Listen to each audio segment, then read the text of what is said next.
Cartago.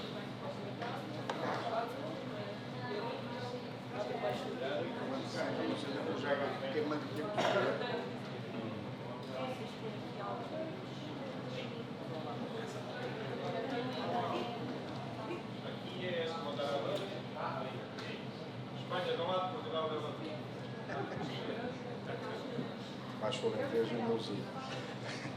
Muito bom dia a todos. Sejam bem-vindos a este pavilhão de inovação e tecnologia na Oliveira, 40ª Oliveira.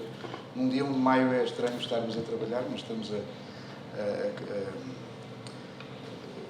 neste caso, a participar neste seminário que a Comunidade Intermunicipal do Baixo Alentejo e Simbal organiza, intitulado Território Sustentável, Modelos Inovadores para a Sustentabilidade de uma Região. E temos 4 intervenções muito interessantes. Isto não são palavras, desde sempre são muito interessantes e eu, pelo que tive a ocasião de me aperceber, de facto são interessantes. Saudar também quem, no dia 1 de maio, a esta hora, nos quis agradar com a vossa presença, o interesse que estes temas representam, obviamente.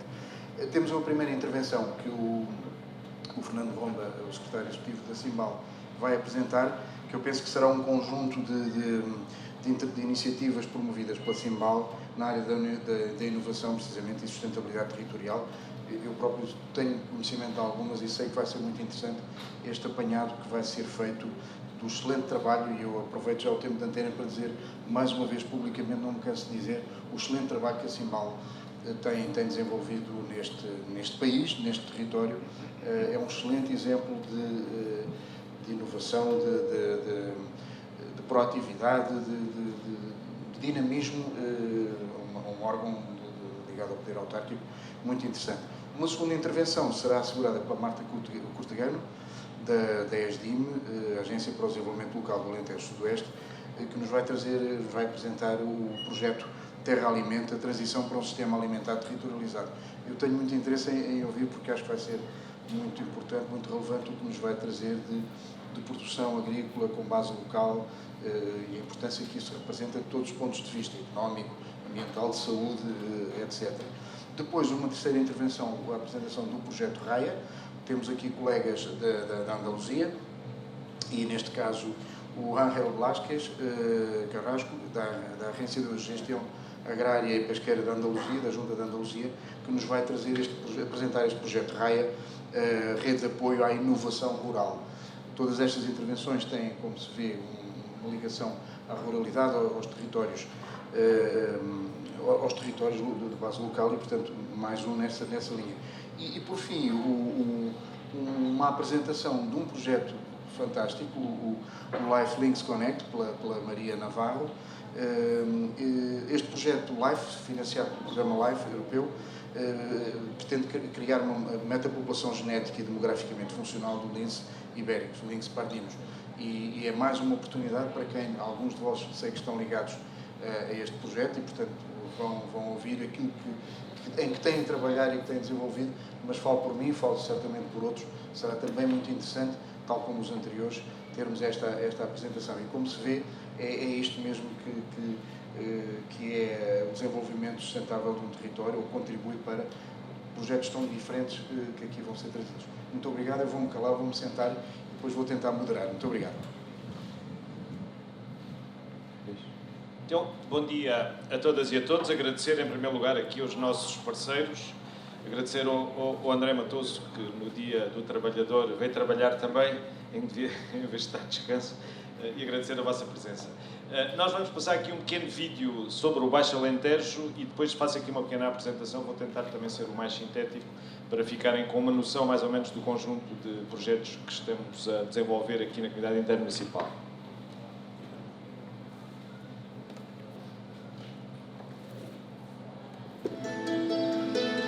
Baixo Alentejo respira-se imensidão. Um imenso Alentejo onde cabe 1/10 de Portugal.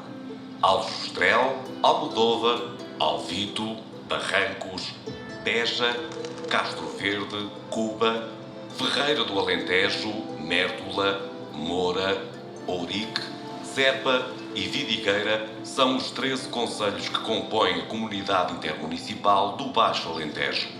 a maior do país. Um território extenso, entre Espanha e o Algarve, onde o tempo teima em passar noutro ritmo, adaptado à aridez do clima, apesar da presença do grande rio do sul, o Guadiana.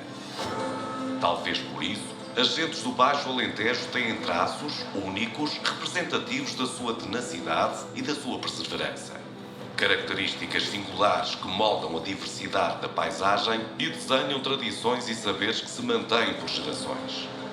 Só assim foi possível perfurar a terra para encontrar um solo rico, subsolo esse que continua a ser um dos recursos minerais mais valiosos de Portugal. Só assim foi possível desenvolver sinergias entre a secura que o território dá e a produção agropecuária para desenvolver produtos como o vinho, o azeite, a aguardente de medronho, o mel, os enchidos e os presuntos, o queijo e as compotas que tão distintivamente são apreciados.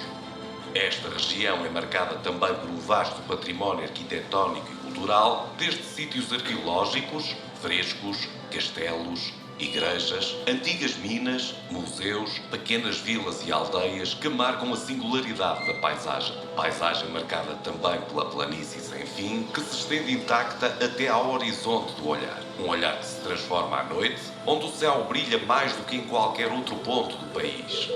É no Baixo Alentejo que o canto encarna um forte sentido de identidade e pertença entre diferentes gerações. É aqui que as gentes dão vida a objetos inertes através do artesanato que mantém intacta a memória coletiva de um povo. É aqui que o vinho amadurece em talhas gigantes. É aqui que se guardam os maiores segredos de uma gastronomia simples, mas simplesmente genial. Por tudo isto, a mais vasta região de Portugal tem uma imensidão de razões para a conhecer e para a descobrir. É o Alentejo no seu estado mais intacto.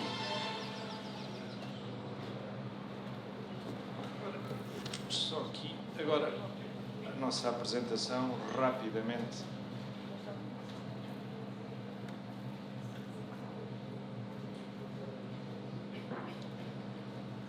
Baixo Alentejo, território sustentável. Isto é cada vez mais o nosso objetivo, tentarmos manter o nosso território sustentável, e aqui a sustentabilidade não é apenas e só do ponto de vista ambiental, mas também naturalmente económico, social, e acrescentávamos aqui o cultural, porque nós temos uma forma muito própria, nós alentejanos, os do Baixo de uma forma, os outros de outra, mas temos uma forma muito própria também de estarmos no território, de convivermos.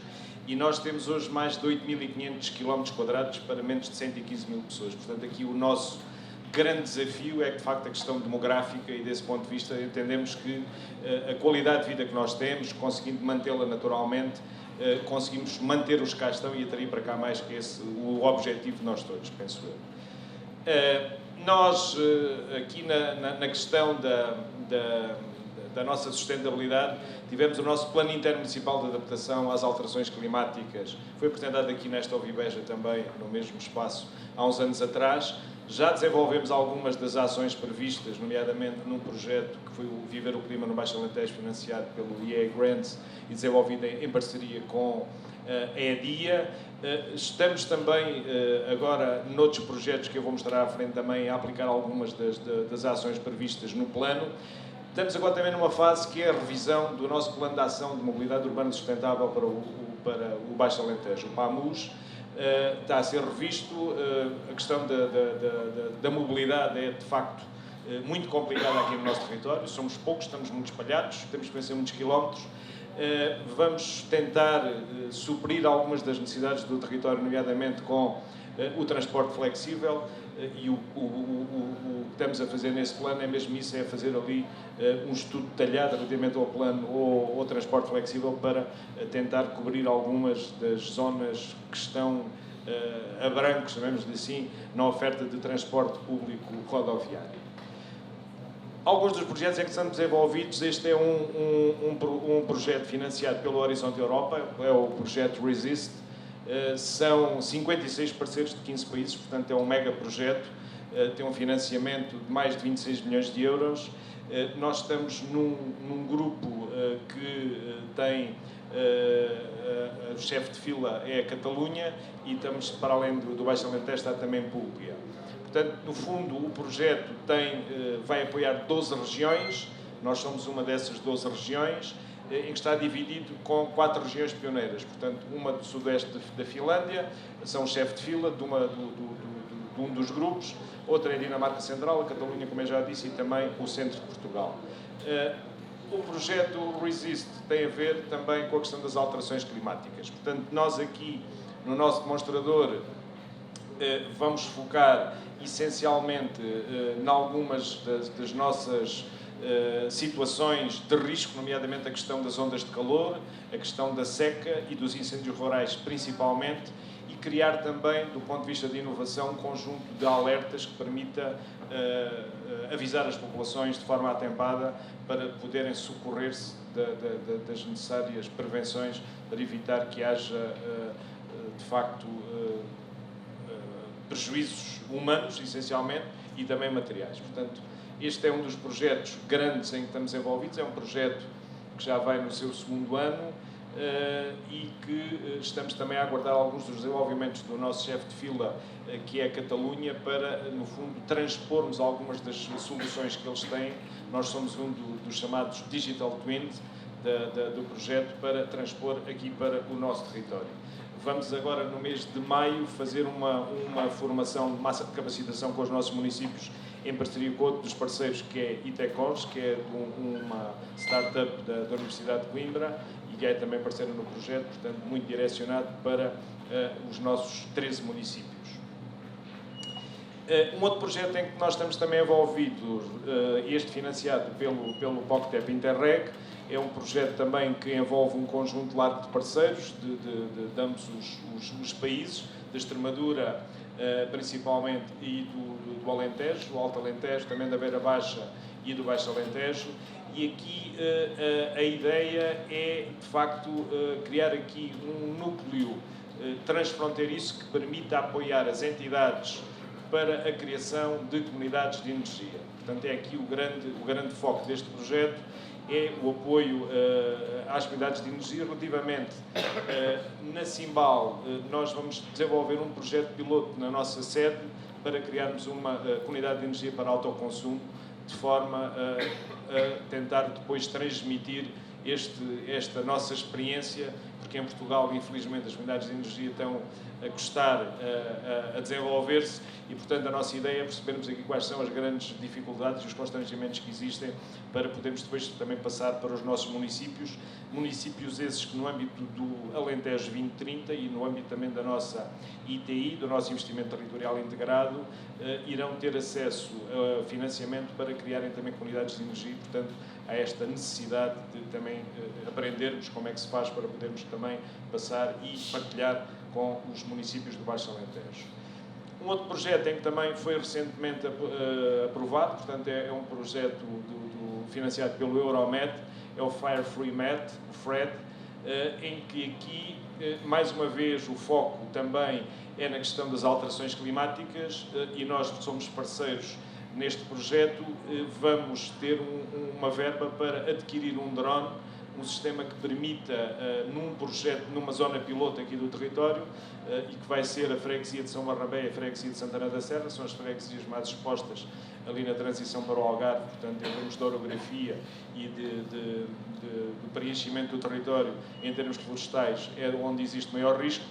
Vamos ali, em conjunto com a Proteção Civil e também com os corpos de bombeiros, criar ali uma situação que permite, de facto, dotar o território de instrumentos tecnologicamente mais avançados que permitam prevenir, por um lado, os incêndios rurais e, se em caso de incêndio, permita acompanhar em termos das dinâmicas do incêndio, portanto, com recurso a um drone, que também é um projeto que vamos também aprender com outros parceiros, nomeadamente do Mediterrâneo, para tentarmos aqui transmitir estes conhecimentos e tentar fomentar também aqui as novas tecnologias para apoio à questão das alterações climáticas.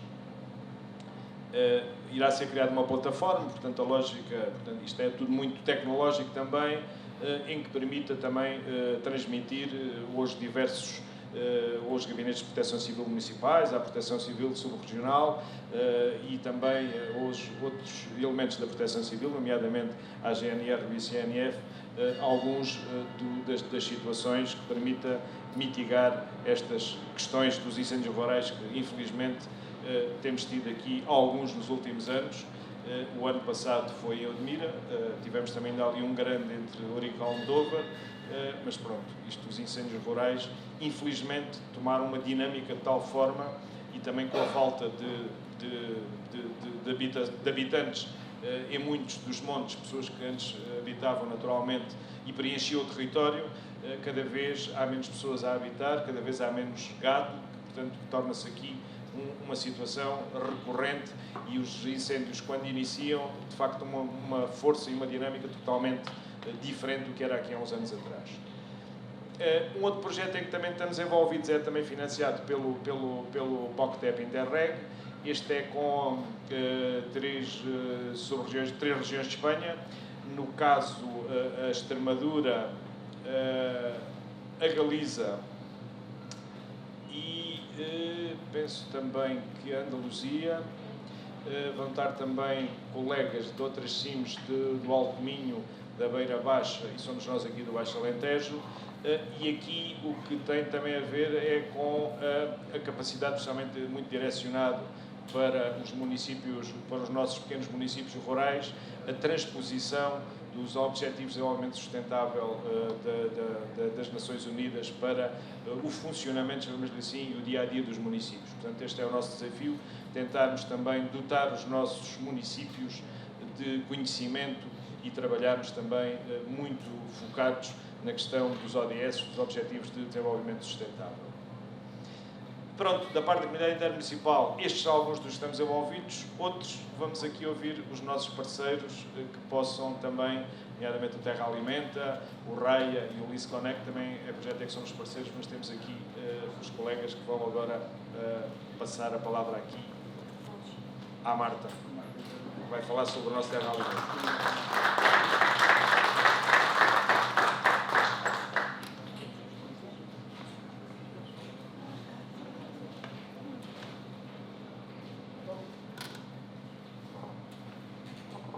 Agora sim? Bom dia a todas e a todos, e antes de mais, muito obrigada também por este convite à Simbal e à organização para estarmos aqui hoje também a apresentar este projeto que o fazemos em parceria, junto com, aliás, numa parceria alargada que vou já referir também quem são todos os nossos parceiros. Este projeto é o projeto Terra Alimenta, transição para um sistema alimentar territorializado. E antes de mais, falar-vos do desafio. Portanto, o que é que nós pretendemos e como principal objetivo deste projeto será o desenvolver as bases para o desenho participado e a implementação daquilo que chamamos uma bacia alimentar ou um sistema alimentar territorializado a partir das cantinas de restauração coletiva. E antes de mais, se calhar só uma pequena introdução de porquê esta ideia e porquê que estamos a fazer isto, não é? Vivemos num mundo hoje em que percebemos que os desafios da produção alimentar versus outros desafios, grandes desafios societais, a começar pelas alterações climáticas e muitos outros, são desafios que estão em cima da mesa e que nos fazem pensar todos os dias como é que vamos lidar, não é? Temos sempre aquela questão, a população mundial está a aumentar, em 2050 será muito maior, precisamos cada vez mais, supostamente, fazer mais produção alimentar, que ela seja mais eficiente, mas ao mesmo tempo os solos estão cada vez mais degradados, cada vez temos menos água em quantidade e em qualidade. Portanto, e isto deixa-nos assim neste desafio um pouco difícil. Como é que conseguimos fazer isto? Como é que somos eficientes a produzir? E este é um dos desafios que temos em cima da mesa. E depois, se estes desafios já os tínhamos e os sentíamos há alguns anos, depois de repente vem uma pandemia, depois de repente vem uma guerra e começamos a sentir quão dependentes nós somos e frágeis ao nível da produção alimentar, não é? De repente aumentam os preços dos adubos, dos fertilizantes, dos cereais, tudo está mais caro, como é que nós vamos fazer a alimentação? Toda a produção, o sistema alimentar é globalizado e, portanto, pode parecer quase naif. Agora, um sistema alimentar territorializado no mundo globalizado, será isso possível? É uma questão que nós pomos aqui em cima da mesa. Mas por isso mesmo a questão da bacia alimentar e a questão das cantinas é extremamente pertinente. Porquê? Porque há alguma parte da nossa alimentação, e nomeadamente o que é a alimentação dos nossos filhos ou dos nossos netos, que é garantida pelo Estado. Não é? São os municípios que têm esta responsabilidade. O que quer dizer que há um mecanismo de políticas públicas que pode trabalhar aquilo que nós colocamos nos pratos da população mais vulnerável, que são as nossas crianças, mas, por exemplo, se formos também para a questão dos lares, as instituições sociais, também dos idosos. Ou seja, na verdade, nós podemos ter políticas públicas que assegurem tudo o que está relacionado com a produção alimentar da população mais vulnerável e podermos controlá-la um bocadinho melhor.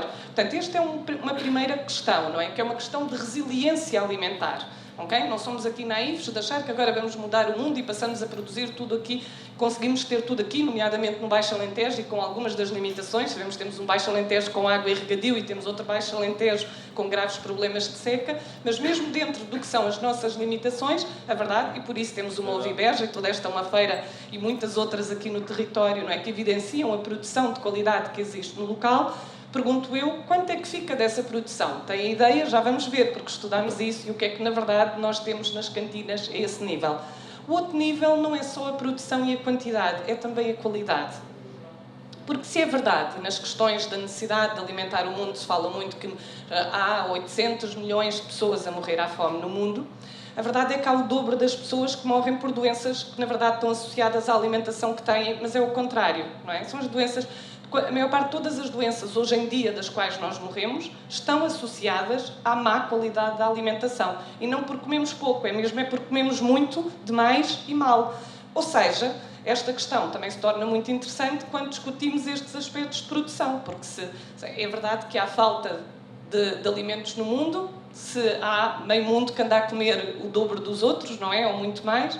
E quando, por outro lado, temos cerca de 30% de desperdício na produção alimentar, seja ao nível da produção dos agricultores, no transporte, até depois à sua comercialização. Isto quer dizer que um agricultor, basicamente, passa 121 dias por ano que podia estar parado em casa, não é? Porque um terço do que ele está a produzir, na verdade, vai ser desperdício. Portanto, se ele fosse completamente eficiente, tínhamos ali 120 dias que, como quem diz, que está a trabalhar para nada, porque 30% desse alimento se perde.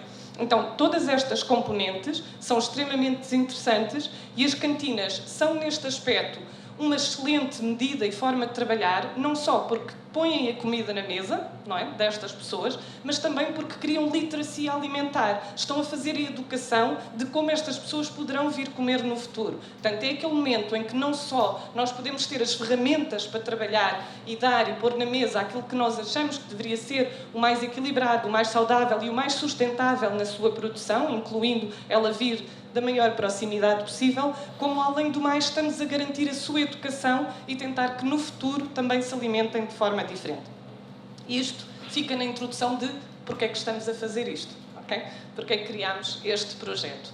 Este projeto, então, é um desafio que envolve a ESDIM, a Simbal, Rota do Guadiana, Terras do Baixo Guadiana, Alentejo 21 e Terras Dentro, ou seja, todos os grupos de ação local deste território.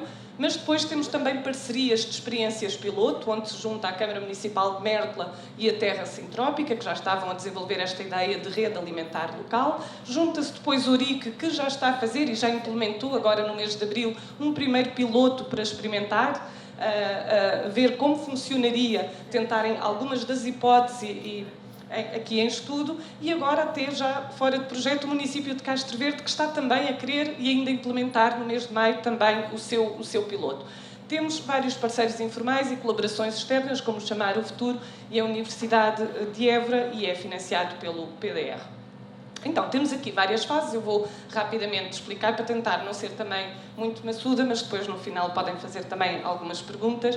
E começámos por tentar perceber então o que é que temos, ou seja, uma fase de caracterização, onde fomos fazer o levantamento da informação técnica das cantinas, ou seja, ao nível do mercado social, para 12 dos 13 municípios. Há um município que não conseguimos ter resposta, mas 12 dos 13 municípios conseguimos ter respostas e, portanto, saber exatamente o que é que está a ir para as cantinas, e ainda 8 equipamentos sociais da região que também responderam.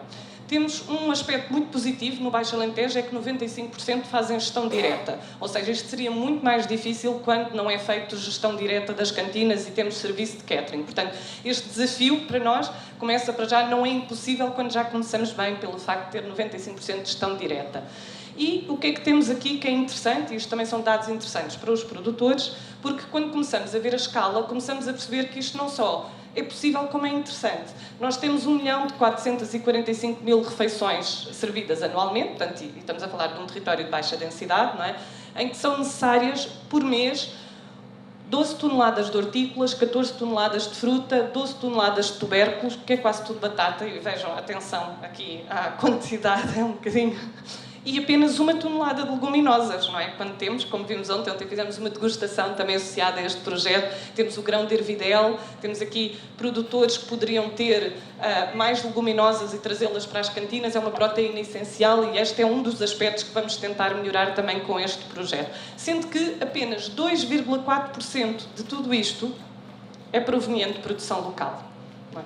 Portanto, este é um dado que nos deve levar aqui a refletir, porque podemos dizer que não há, mas há. Nós sabemos que há produção, portanto, e depois vamos fazer o contrário, vamos também levantar a produção, mas também sabemos que, por exemplo, muitos dos pequenos produtores com quem falamos não produzem mais exatamente porque têm medo do escoamento. Ou seja, se nós conseguirmos cruzar os dados, se por um lado temos esta necessidade e depois temos as duas coisas. Temos produtores que produzem e exportam tudo, não é? Que vendem para outros locais e vai tudo para fora. E por outro lado temos outros pequenos produtores, e nomeadamente até no setor do biológico, que seria muito mais interessante porque a questão de saúde aqui também é muito importante, que não arriscam produzir mais porque pensam que não têm mercado. E este pode ser outro fator muito interessante.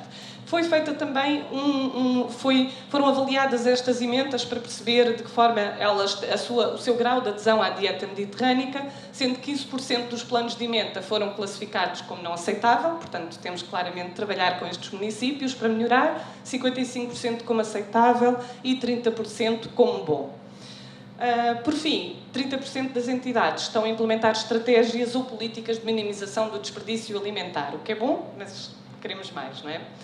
Depois, ao nível do desenvolvimento da base de dados da produção local, foi elaborado também este questionário, que foi dirigido aos produtores. Obviamente não conseguimos chegar a todos, mas foi já bastante interessante. Foi feito através destes inquéritos, em que 88 explorações agrícolas responderam de 11 dos 13 municípios. E conseguimos fazer também estes dados, que ainda estamos a trabalhá-los para ter todos os dados da produção, que vai ser interessante então para fazer o desenho desta bacia.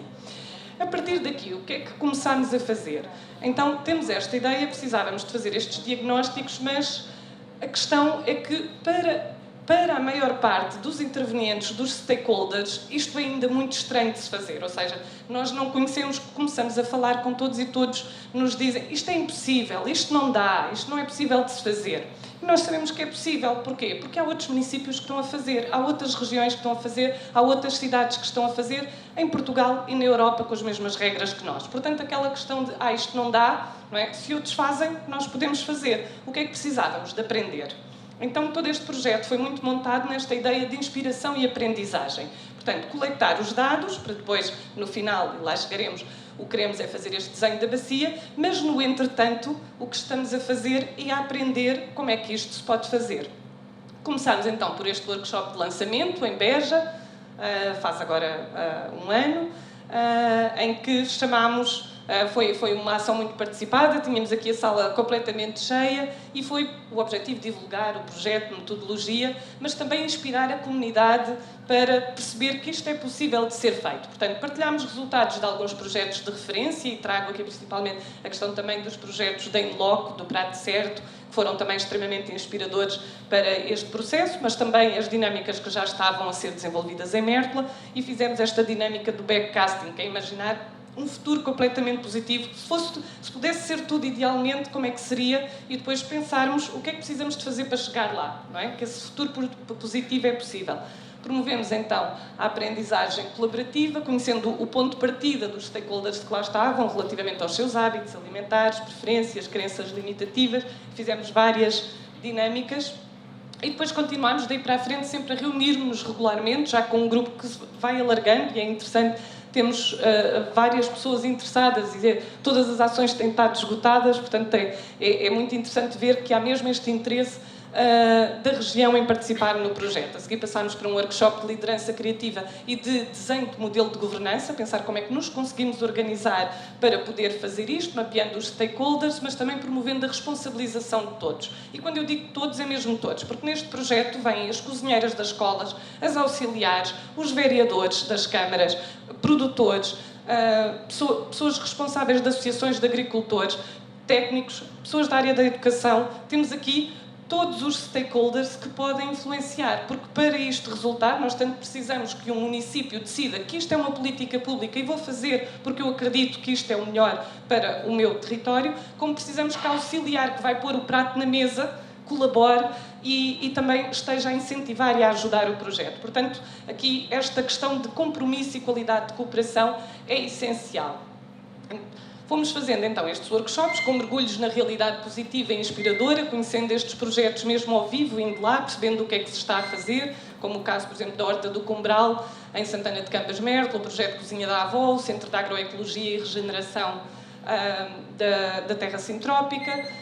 Fizemos esta análise de campo de forças, as crenças limitadoras, que é muito interessante quando nós perguntamos as crenças limitadoras, é, por exemplo, se nós perguntarmos a alguém, mas acha que isto é possível fazer? E a pessoa começa logo a trazer para cima da mesa tudo o que acha que não vai dar para fazer. Do género, a contratação pública não permite. Isto não é possível porque a contratação pública não funciona assim.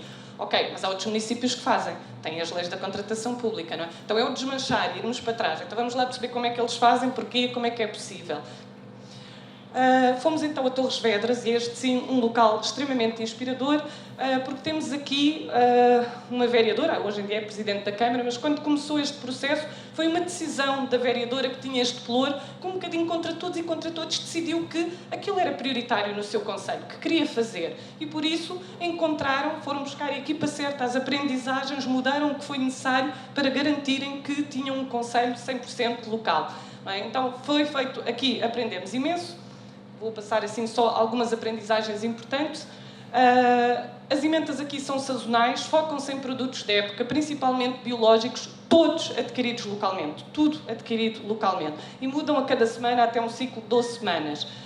O azeite é todo biológico e local, não se fritam alimentos e, portanto, quando visitamos as cozinhas não há fritadeiras, porque não se fritam alimentos ali. Em cada cozinha, e este é um aspecto essencial, há uma ecónoma que é encarregada da gestão das entregas, organização e estoque, mas quando nós vamos visitar, na verdade, não havia estoque, porque as entregas são feitas diariamente, ou 2 ou 3 vezes por semana, para aquilo que está planeado, mas que é, como aqui diz isto, é extremamente importante, e acho que diz aí algures,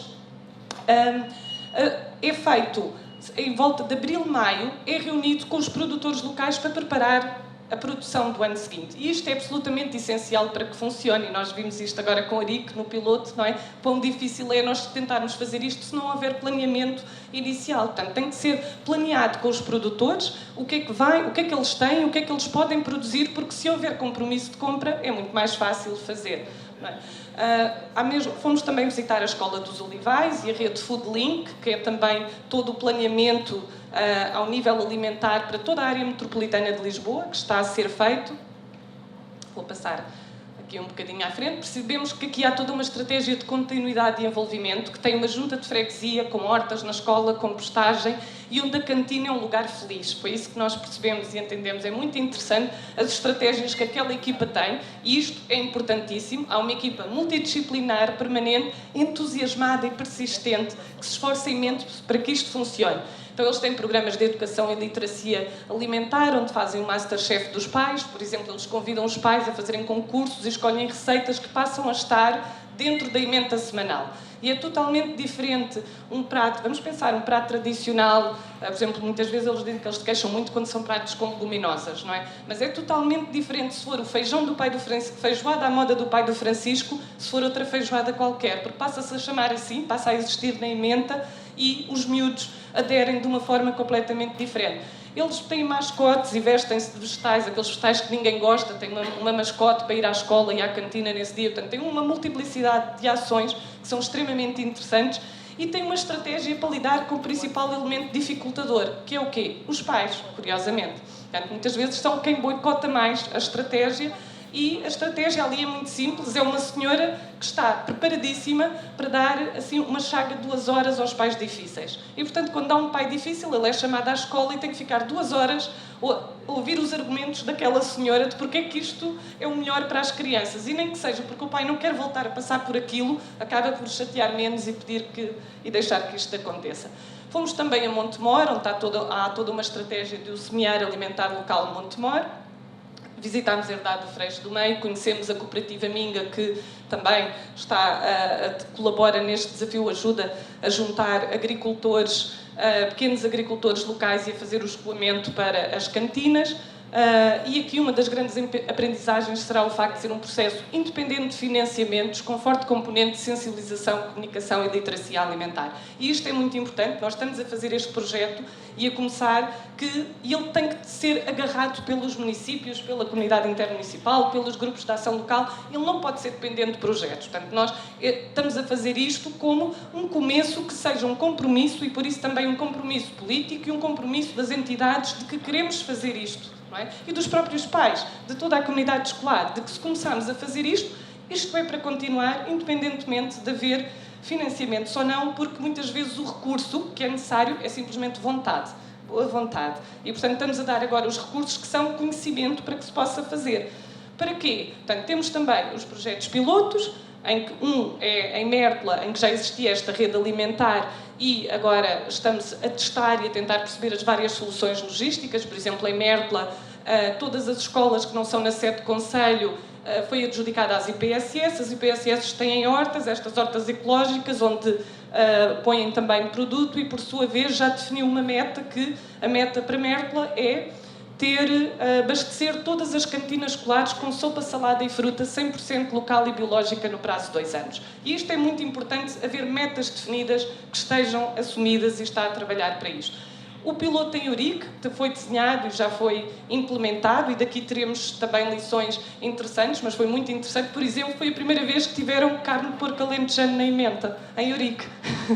É engraçado, mas foi preciso haver um projeto piloto deste para a carne de porco alentejano, sendo Ourique um dos municípios que mais se destaca, a aparecer nas ementas dos meninos. Próximos passos, estamos a avançar então com o piloto de Castro Verde, vamos fazer mais um workshop de contratação pública em que vamos trazer para cima da mesa e treinar com todos como é que podemos fazer isto, uma das partes que parece ser para muitos a mais delicada. Vamos fazer na prática cadernos de encargos e especificações técnicas e depois teremos um retiro entre junho e setembro, onde em conjunto e já com todas estas aprendizagens e inspiração, o que nos vamos fazer é juntar todos os stakeholders e desenhar como é que poderá funcionar a nossa bacia alimentar regional.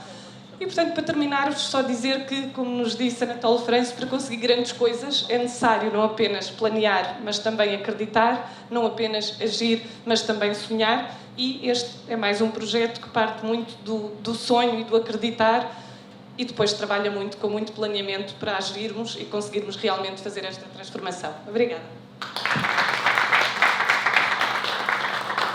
Muito obrigado. Foi uma excelente apresentação de como nos fazer acreditar naquilo que eu ao início achava que era difícil também das questões da contratação pública, e estava a imaginar que estamos sempre partilhados com isto, e a sua apresentação foi excelente também por isso, por tocar nesses pontos e fazer votos para que mais territórios, mais bacias surjam. Passava agora a palavra então para a apresentação do próximo projeto. Raya. Bueno, obrigado pelo convite a Simbal. É um prazer estar aqui. Eu não falo português. Tentarei falar portunhol, mas não sei. Então, vou falar do projeto Raya.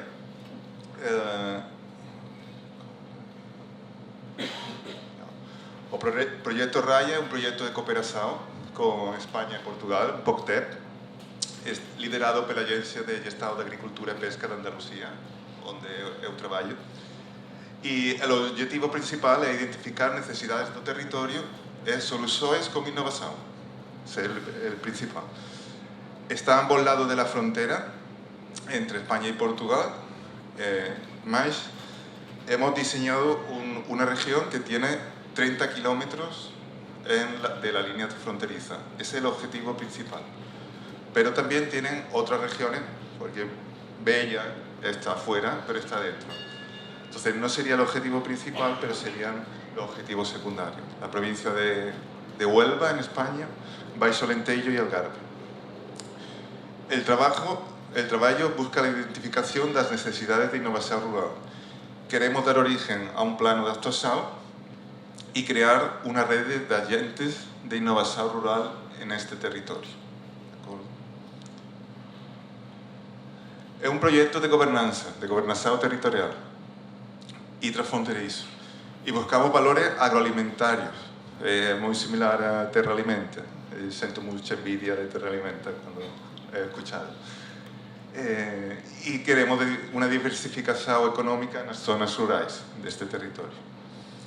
Buscamos elaborar un plan de acción, atraer personas, atraer empresas, atraer nuevas actividades, crear desenvolvimiento, diversificación económica.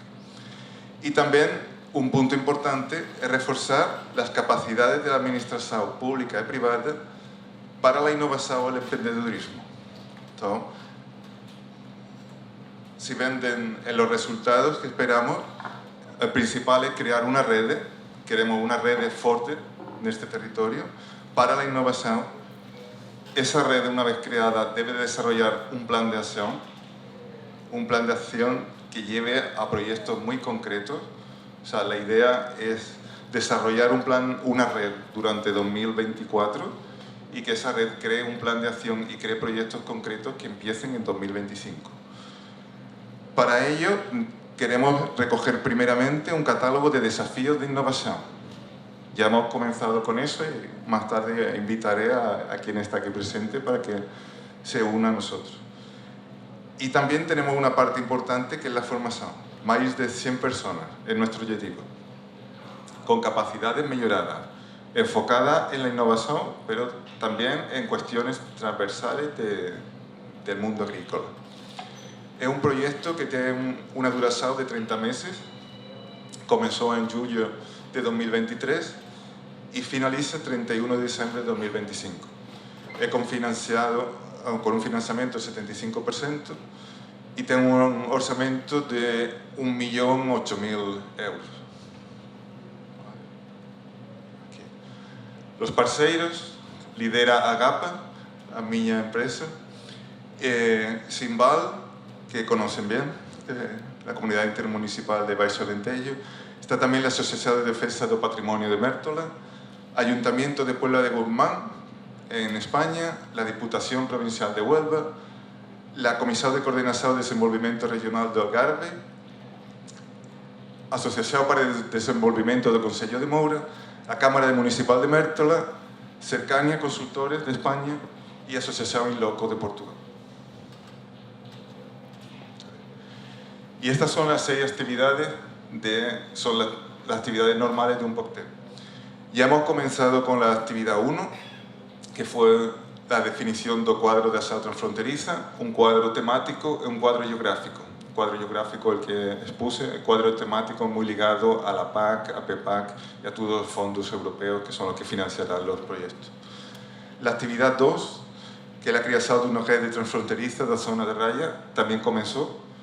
Hicimos presentación de 2 proyectos en Castromarín, Serpa, en Mértola, en Portugal, en Cartaya, Santa Bárbara de Casa y Cortegana, en España. A partir de ahí, agentes del territorio se unen al proyecto. Siempre queremos que se unan más para formar una red fuerte y densa, estúpida. Y ahora mismo estamos en la actividad 3, que es la elaboración de un plan de acción transfronterizo para promover los sistemas alimentarios y de vida sustentables y en armonía con la naturaleza.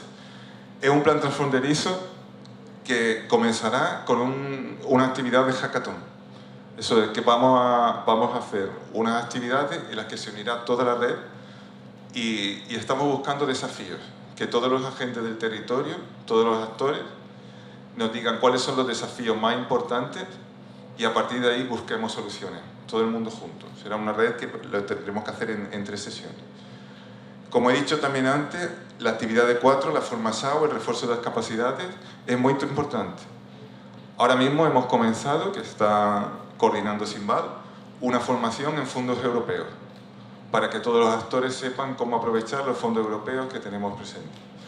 En mayo comenzarán una actividad formativa sobre biodiversidad y otra actividad formativa sobre economía biocircular, que están coordinadas por CCDR. Y también este año habrá una actividad formativa de compra pública de innovación, que lo coordinará AGAPA. ¿De acuerdo? La actividad 5, actividad 6 son actividades normales impuestas por el gestión del proyecto y comunicación. Este esquema es la vida del proyecto. Como he dicho antes, comenzó con un grupo iniciador. El grupo iniciador son las entidades de cámaras y ayuntamientos que se han unido a la red, es la red más administrativa, ahí es la parte de la administración. Pero también hemos buscado actores territoriales, con la presentación que hicimos en el territorio, durante 2023 y ahora entre 2024. Con ellos dos hemos creado la red. La siguiente actividad será el Hackathon. Comenzará en junio de 2024 hasta septiembre de 2024. A partir de ese Hackathon tendremos un catálogo, un mapa de las necesidades, un plan de acción. Y también seleccionaremos los proyectos más importantes para tener 2 Living Labs que comenzarán en septiembre de 2024, pero también proyectos para POCTEC y proyectos para compra pública de innovación. ¿De acuerdo? Y al mismo tiempo tendremos actividades de formación tanto en 2024 como en 2025. Las primeras actividades de formación están puestas, pero las actividades de formación para 2025 serán las que necesite la red. O sea, la misma red dirá qué actividades de innovación son las más importantes. Y por último, este es el convite que quería hacer a la actividad que tendrá lugar, comenzará el día 5 de junio en Trigueros, en España, muy cerca de Huelva, muy cerca de la autovía, por lo tanto es muy cerca de llegar. Y tengo aquí folletos, luego quien quiera le puede repartir alguno para que se unan. Y lo que nos interesa es que colaboren diciéndoles cuáles son las necesidades que ven más importantes en su territorio, en todos los ámbitos de innovación agraria y agroalimentaria. ¿De acuerdo? Y eso es todo. Muito obrigado y animo a que juntem-se à rede nossa de Gaia.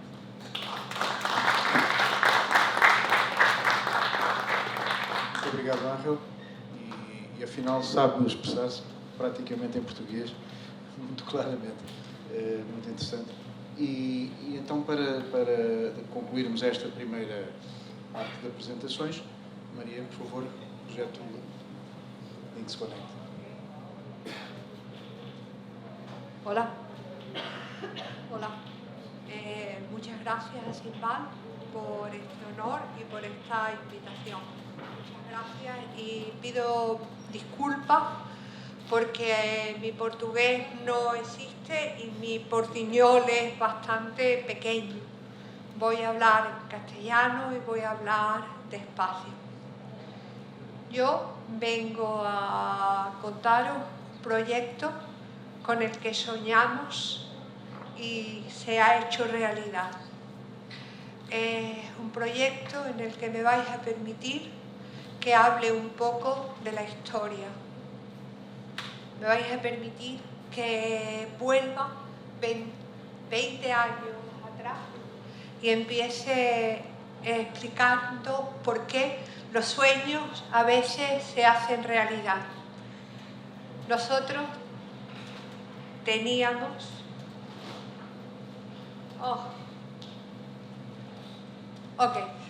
Nosotros en el año 2000, finales de los años 90, descubrimos que una especie ibérica, ¿vale?, se estaba extinguiendo. Pero no solo se estaba extinguiendo, es que estaba al borde de la extinción. Esa especie era el lince ibérico, que es una especie que nos define más allá de la raya, llega a todo Portugal y toda la península ibérica. El lince ibérico quedaban solo 90 ejemplares en 2 zonas de Andalucía, en Huelva, en la zona conocida como Doñana, y en Jaén, en Andújar. Solo 2 poblaciones con muy pocas hembras y al borde de la extinción. ¿Por qué? Porque su principal presa, el conejo, había sufrido graves enfermedades y estaba con poblaciones al límite y zonas donde estaba totalmente desaparecido. Después, porque el lince, el hábitat del lince lo estábamos cambiando nosotros. Estábamos usurpando sus zonas y lo estábamos arrinconando.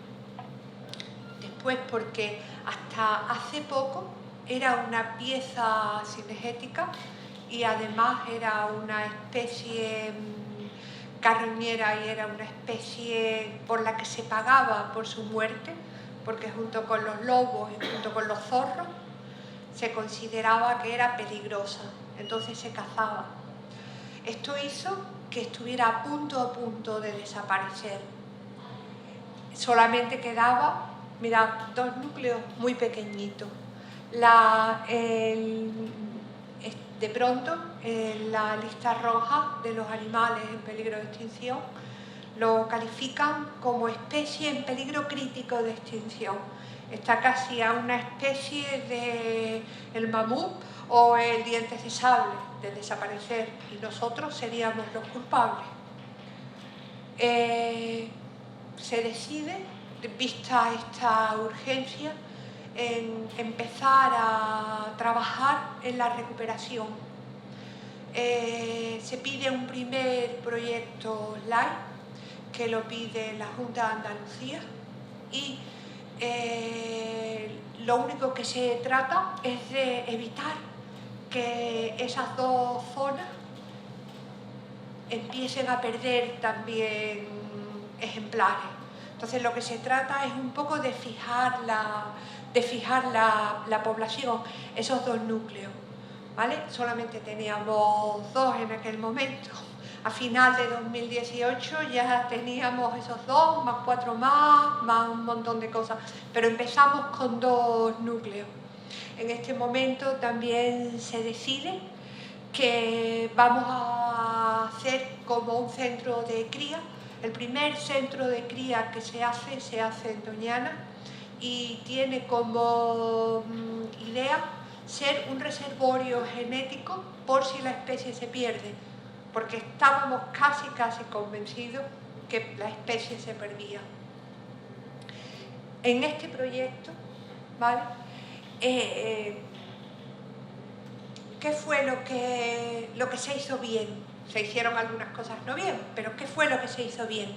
Que participó todo el mundo, que como parceiros fueron ganaderos, la administración, empresas privadas, empresas públicas, fue todo el mundo, cazadores, todo el mundo quería recuperar el lince. No fue solamente un proyecto de la administración o un proyecto de Bruselas, fue un proyecto de la población local, de las empresas privadas, de los ayuntamientos, de la freguesía, todo. ¿Y qué es lo que queríamos? Pues, ¿qué íbamos a hacer? Gestionar el territorio, el conejo, que quizás era lo más importante, reducir las muertes no naturales, que en aquel momento todavía se utilizaban lazos, todavía se utilizaban cepos, todavía se veía al lince ibérico como una alimaña, como un animal dañino. Entonces, para nosotros esa era muy importante. ¿Qué era también muy importante? Dado que participaba todo el mundo, era muy importante trasladar esa opinión a toda la población, con acciones de sensibilización y de divulgación. En el segundo live, ¿qué intentamos? Pues en el segundo live ya lo que intentamos fue crear, además de consolidar las 2 poblaciones, crear 2 poblaciones nuevas. Bueno, lo intentamos y funcionó. Una en Córdoba, en la provincia de Córdoba, y otro en la provincia de Jaén. Empezamos a reintroducir en esa zona y realmente lo conseguimos, realmente se consiguió tener ya cuatro poblaciones. En este segundo live, Portugal todavía no estaba. Portugal en este segundo live estaba como observador. Sí participaba porque sí estaba en contacto con el proyecto que se estaba desarrollando en Andalucía, pero todavía no era parceiro. En el siguiente live, que fue el live fue Iberlince, ¿vale? Que fue quizás el proyecto más poderoso, más importante que ha pagado nunca la Unión Europea. Quizás ha sido el proyecto en el que ahora todo el mundo nos mira para recuperar sus especies. En ese proyecto ya Portugal sí estuvo de parceiro. Eso fue muy importante, porque también en ese proyecto descubrimos que los linces podían nadar, podían pasar perfectamente de un sitio a otro. Y para nosotros realmente no solo eso, descubrimos que los linces podían tener más de 2 crías, descubrimos que los linces podían sobrevivir a escenarios no tan buenos, y descubrimos que la península ibérica era maravillosa para tener linces. En ese proyecto fue cuando por primera vez se reintrodujeron linces en Portugal. Fue un momento muy emocionante en el que todos lloramos mucho porque parecía increíble. También se reintrodujeron linces en Extremadura y en Castilla-La Mancha, ¿vale? Se empezó a mirar nuevas zonas para el siguiente proyecto, porque no nos paramos nunca, ¿vale? Se crean nuevos centros de cría, ya muy preocupados por la baja calidad genética. Se intenta en esos centros de cría hacer liberaciones de linces en la nueva zona, teniendo en cuenta la genética que estos linces iban a aportar a los linces que ya estaban o a los linces que estaban cerca, ¿vale? No vale de nada crear poblaciones aisladas que no se pueden poner en contacto unas con otras y que nosotros genéticamente no podamos hacer. Yo creo que ha sido lo único en lo que hemos manejado un poquito los hombres, en reforzar genéticamente una especie. Bueno, de 99 empezamos con 155 individuos. Es importante que recordéis los 99 y los 155, porque eso es soñar. Bueno, pues ya estamos en... Bueno, no me deja. Ahora ya estamos en nuestro proyecto. Tengo que decir que Life Link Connect es la envidia de todos los que sueñan con un proyecto de recuperación de una especie. ¿Por qué? Porque de esos 90 pasamos a esos 55 y en el censo de 2023 vamos a alcanzar los 2.000 ejemplares. Eso no lo ha conseguido más que un proyecto, que es el famoso proyecto del oso panda, y eso con muchísimo mimo. Nosotros tenemos menos mimo, nosotros echamos a los animales al campo, ¿vale? ¿Qué es lo que tenemos? Bueno, tenemos 18 millones de euros. En el anterior proyecto teníamos un poquito más porque necesitábamos más zonas. En este proyecto tenemos ya algunas zonas de reintroducción.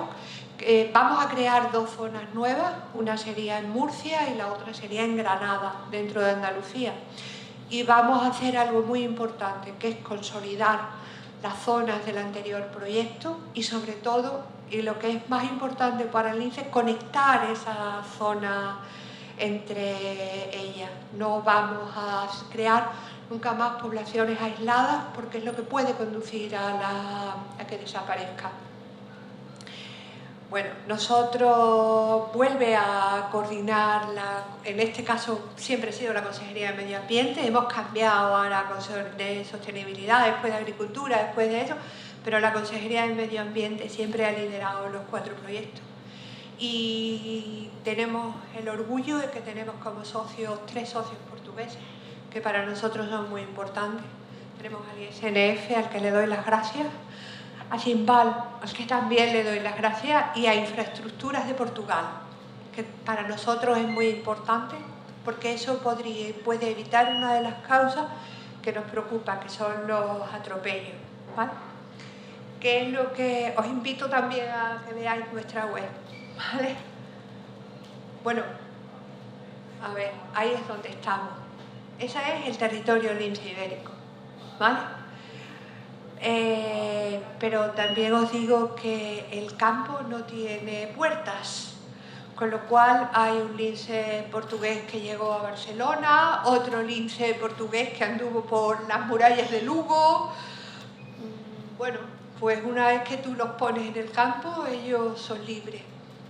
Y esperamos que pronto en toda la península ibérica podamos decir que es territorio lince ibérico. Fijaros dónde empezamos al principio y dónde estamos ya ahora. Bueno, estos son nuestros socios. Como veréis, volvemos a tener de todo. No solamente tenemos administración, volvemos a tener de todo. Volvemos a tener empresas privadas, que es muy importante que las empresas privadas estén en los proyectos de conservación, ¿vale? Tenemos científicos, que también es muy importante que estén, sobre todo en la parte de genética y en la parte que los técnicos no llegamos. Tenemos administración, tenemos conservacionistas, tenemos a BBF, tenemos a CDB Habitat, tenemos al Ministerio, tenemos, bueno, pues universidades, tenemos de todo, ¿vale? No somos 2 países, ya somos un solo país. Porque el lince, además de las rayas, pues nos ha unido. O sea, somos un solo país a efectos de un proyecto, ¿vale? ¿Qué queremos? ¿Cuáles son nuestros objetivos? Pues nuestros objetivos serían aumentar el tamaño de las poblaciones. Casi estamos en el meridiano del proyecto, ya vuelvo a decirlo, estamos casi en los 2000 linces, ¿vale? Eso sería bueno. ¿Qué es lo que para nosotros es muy importante?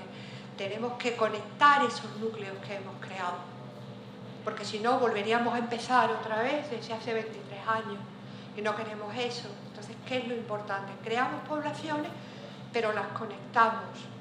¿Qué hacemos para eso? Ya hemos consolidado los 2 núcleos, ya tenemos 2 núcleos nuevos creados y ahora lo que tenemos que hacer es fomentar lo que llamamos los stepping stones o los trampolines, los núcleos intermedios, ¿vale? Ocuparnos de que en los núcleos y en los núcleos intermedios el conejo no tenga crisis, haya siempre conejo, ¿vale? Que el hábitat tanto de los zonas consolidadas como de los trampolines esté absolutamente cuidado y todo eso. Y algo también importante es mantener el nivel de atropello o de caza ilegal en unos niveles que no suponga ningún peligro para la especie. Antes había un atropello y era un drama terrible. Sí, 99 linces atropellan una hembra, es horroroso. Ahora con 2000, pensar que además el lince necesita un territorio muy extenso. Una hembra necesita un territorio que depende de la cantidad de conejos, puede llegar hasta las 500 hectáreas, una sola hembra. Con lo cual, cada vez que hay cachorros, cada vez que hay nuevos cachorros, esos cachorros deben salir de ese territorio y buscar territorios nuevos. Por lo tanto, hay algunas cosas que son inevitables, como son los atropellos, por mucho que Infraestructuras de Portugal y Ministerio de Portugal procure hacer. Pero eso no pone ahora mismo, los atropellos no ponen ahora mismo en peligro el buen estado de salud de la especie. ¿Qué es lo que hacemos? Bueno, pues seguimos preocupados por la genética del lince, seguimos traslocando y seguimos liberando y seguimos reforzando las poblaciones de linces con animales procedentes de los 4 centros de cría. Portugal tiene un centro de cría en Silves, y que esos reforzamientos que hacemos, que algunas veces son de animales en libertad, sean genéticamente aceptables en los otros. También tenemos gestión de hábitat. Bueno, el lince ha demostrado que puede vivir en un olivar, que todo es una cuestión de que haya conejos, que luego ella buscará dónde criar, pero en Córdoba hay montones de linces, en olivares y en Jaén también. ¿Qué es lo que queremos? Bueno, este sería como el resumen del proyecto. Aquí veis cómo conectar, aumentar, reducir, involucrar, asegurar e innovar, ¿vale? Creamos nuevos territorios, gestionamos la población, mejoramos el hábitat, intentamos evitar atropellos, haciendo que las carreteras sean más seguras, porque hacer que las carreteras sean más seguras no solamente es bueno para el lince, sería bueno también para nosotros, para evitar accidentes. Difundimos la importancia de conservar el lince, mejoramos el trabajo y hablamos con la gente, porque al fin y al cabo los vecinos de nuestros linces es la población de la gente. ¿Qué esperamos? Pues esperamos que dentro de poco no haya diferentes poblaciones, que lo que haya es una metapoblación ibérica. El lince ibérico vive en la península ibérica.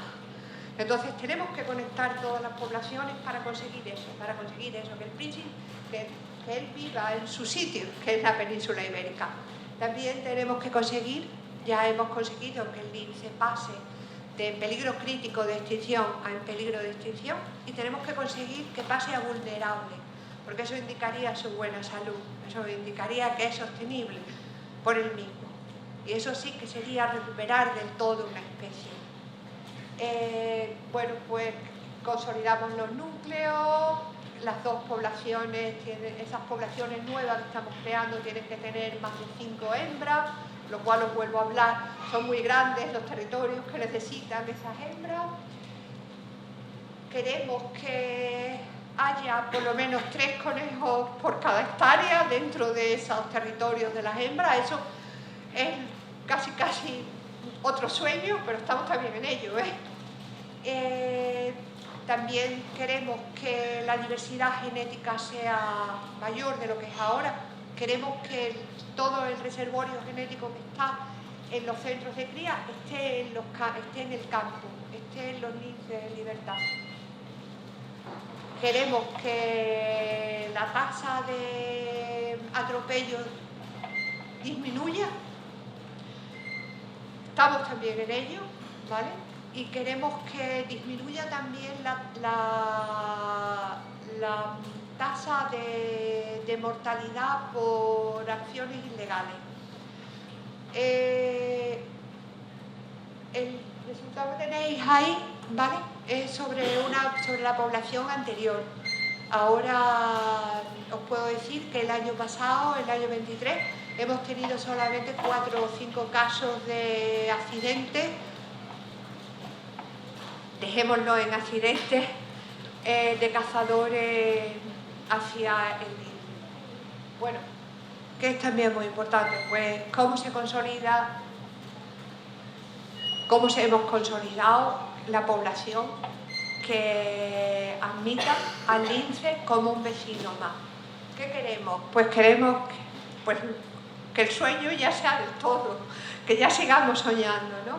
Queremos tener una metapoblación, queremos que la gente que vive con el lince lo acepte de una manera absoluta, queremos que esa gente vea en el lince también un generador de riqueza, queremos que esa gente piense que el Alentejo, además de esos pueblos maravillosos que nos ha enseñado Fernando tenga también una joya absolutamente más valiosa que el oro, que es el lince ibérico. Y bueno, y aquí estamos todos los que hacemos posible que el lince sea ahora mismo un orgullo, un motor económico y nos una en un solo espacio, que es la península ibérica. Tenemos al lince representando industrias como el corcho, tenemos a los guardianes del lince que nos ayudan y nos protegen, tenemos a un pueblo dedicado a poner linces, que son las aldeas de Olince, donde tú puedes ir a ver linces. Tenemos cuentos donde les contamos a los niños lo maravilloso, o más bien ellos nos cuentan a nosotros lo maravilloso que es tener un lince. Tenemos personas que nos apoyan, tenemos innovación en las carreteras, ¿vale? Sistemas novedosos. Tenemos información en las estaciones de tren, que nos dicen que tenemos lince y que tenemos que apoyarlo. Damos premios a las personas que mejor lo hacen. Tenemos a los cazadores. Yo creo que estamos cerca de ese sueño que empezó hace 23 años. Y sobre todo lo que tenemos, aparte de todas las partes técnicas y aparte de todo lo que os he contado, lo que tenemos es un pueblo orgulloso de su implicación en la conservación de la naturaleza y en la herencia que le van a dejar a sus hijos. Así que con esa gente que trabaja con nosotros, es muy fácil cumplir sueños. Muchas gracias.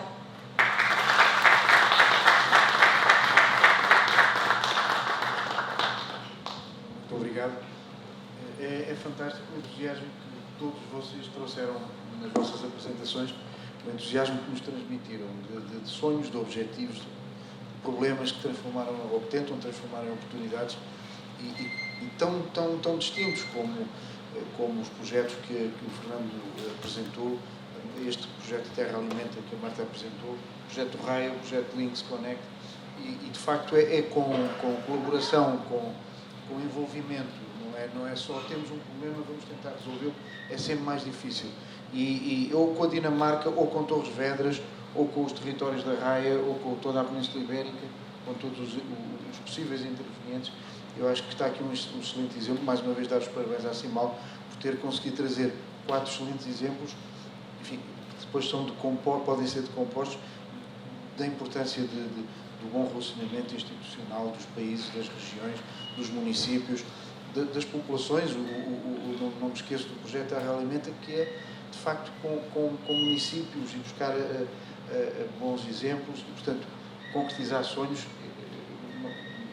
Para mim foi excelente esta apresentação, a história que a Maria nos trouxe. E agora termino pela minha parte e colocava então à disposição, o microfone à vossa disposição, questões que queiram colocar a qualquer um dos participantes. Estejam à vontade.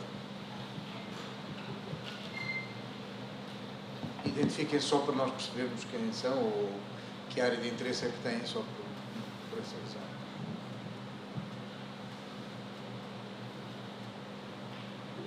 Não podem sair, está a chover, Exatamente. Agradecer também a gestão do tempo, a gestão do tempo que foi muito, enfim,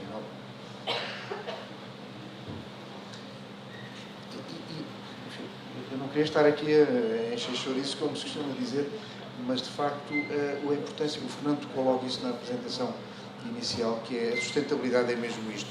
Não é só um chavão, não deve ser entendido como um chavão. Eu não o entendo, acho que nenhum de nós aqui o entende. Mas de facto, do ponto de vista económico, social, ambiental, de saúde, esta apresentação que a Maria nos apresentou no fim, nas estações de trem, nos artesãos, portanto, isto também tem importância, traduz-se em economia local. A venda, eu achei interessantíssimo, é que é mesmo tão simples. As pessoas precisam de fazer sopa nas cantinas, precisam de fruta. Portanto, isto é tão simples, tão óbvio e muitas vezes não se vê o que está perfeitamente à vista. Talvez já tenham pensado em alguma questão, em questões para colocar.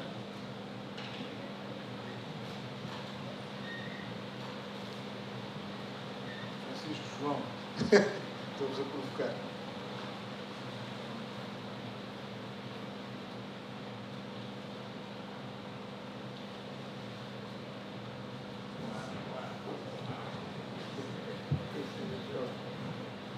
Pronto, João Alves, do ICNF. Eu queria aqui apenas reforçar o papel e o contributo que a Simbal tem tido neste projeto Links Connect, uma vez que a sua participação assentou muito no envolvimento da sociedade, no esclarecimento, na informação das populações, mas que, efetivamente, a reintrodução do lince ibérico em novos territórios e o aumento de população, como a Maria disse, é, de facto, o resultado de um esforço da administração, de técnicos da administração, de investigadores e professores das universidades, mas só foi possível porque houve uma adesão muito grande da parte das populações, dos proprietários, dos gestores, dos autarcas, que foram informados, foram esclarecidos por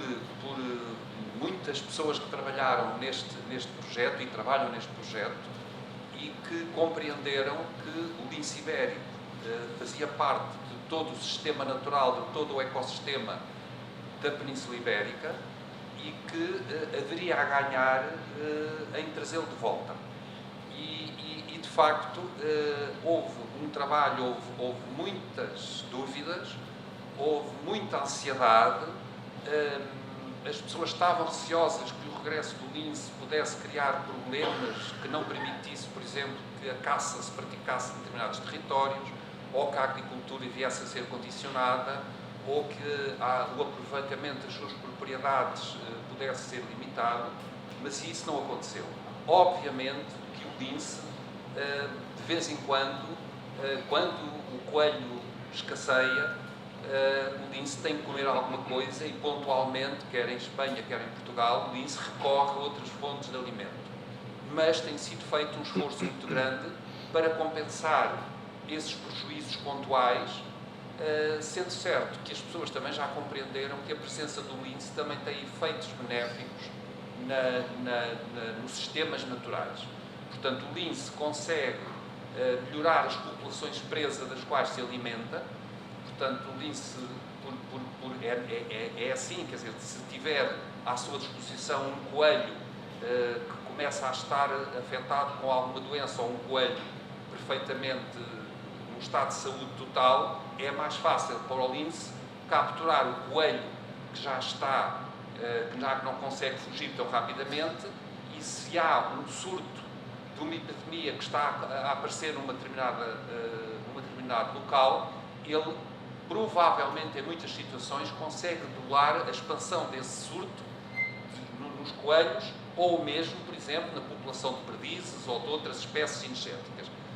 Nós temos exemplos na zona de Mértola, em que numa zona de caça turística, onde se iniciou a reintrodução do lince, o proprietário percebeu que a gestão dos seus ungulados que se tinha naquela propriedade estava a ser feita naturalmente pelos linces, porque alguns dos exemplares que foram ali libertados perceberam que tinha à sua disposição gamos ou outros ungulados e começaram a fazer uma gestão que o proprietário, o gestor cinegético, deixou de ter que fazer artificialmente, ou seja, andar a abater exemplares que não estavam perfeitos e, portanto, a população dos ungulados melhorou substancialmente pela ação do lince ibérico. E, portanto, estamos também a tentar, através dos mecanismos da PEPAC, da Política Agrícola Comum, criar mecanismos de compensação. Iniciámos em 2023, estamos a tentar continuar em 2024 e estamos a fazer um caminho no sentido de conciliar e de compatibilizar a presença do lince nestes territórios. Mas estes territórios, e como a Maria mostrou ali em alguns daqueles diapositivos, têm já o lince como um fator de valorização desses territórios e diferenciação desses territórios. Há pequenas empresas que se foram constituindo na zona de Mértola para criar percursos turísticos para os visitantes que se ficam encantados com a possibilidade de observar e fotografarem o lince. Há cerca de 2 meses nós recebemos na plataforma do ICNF uma comunicação de um casal de franceses que tinham vindo fazer turismo em Portugal e foram a São João dos Caldeireiros, e naquele observatório do lince que foi construído junto à igreja, quem conhecer, por ação da DPM, tiveram a sorte de ver 2 juvenis de lince a brincar ao longe, fotografaram, fizeram um pequeno vídeo e mandaram-nos. E, portanto, esta informação, esta divulgação é uma mais-valia para estes territórios, para estas populações que, de facto, não têm muitas atividades económicas que as possam manter, e, por isso, é uma mais-valia. Na zona de Alcotim, para onde os linces foram, por suas vontade, por sua escolha, atravessaram a Ribeira do Vascão, estabeleceram-nos em 2 zonas de caça com boa capacidade de suporte, e na zona de Alcotim fizemos com uma intervenção com uma empresa local, criou-se ali um roteiro turístico, as aldeias de lince, com esculturas, com o agente local, com as populações locais, recorrendo ao artesanato local. Estava ali também uma fotografia de um artesão a colar pedras num lince, pedras de xisto, e, portanto, as aldeias do lince já têm um roteiro que é um atrativo para estas pequenas aldeias. E, portanto, era só salientar e dar só aqui mais uma nota. Em 2024, completam-se 20 anos sobre o primeiro convênio que foi assinado entre Portugal e Espanha, em Santiago de Compostela, em que os 2 governos reconheceram a necessidade de fazer algo para impedir que o lince se extinguisse. Foi em Santiago de Compostela que 2 ministros, um de Portugal e outro de Espanha, subscreveram esse convênio. E é também em 2024 que se completam 10 anos sobre o início da reintrodução do lince em Portugal. E só fruto deste trabalho conjunto e do envolvimento e esclarecimento das populações, teve o sucesso que está a ter. Pronto. Muito obrigado.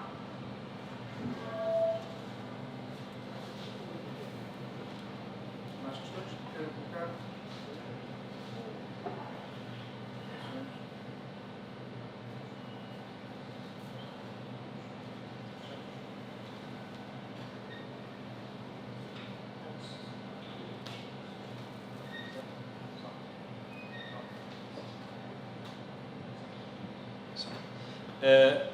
Pronto, parece-me que cumprimos os nossos objetivos em termos de timing, que é sempre bom.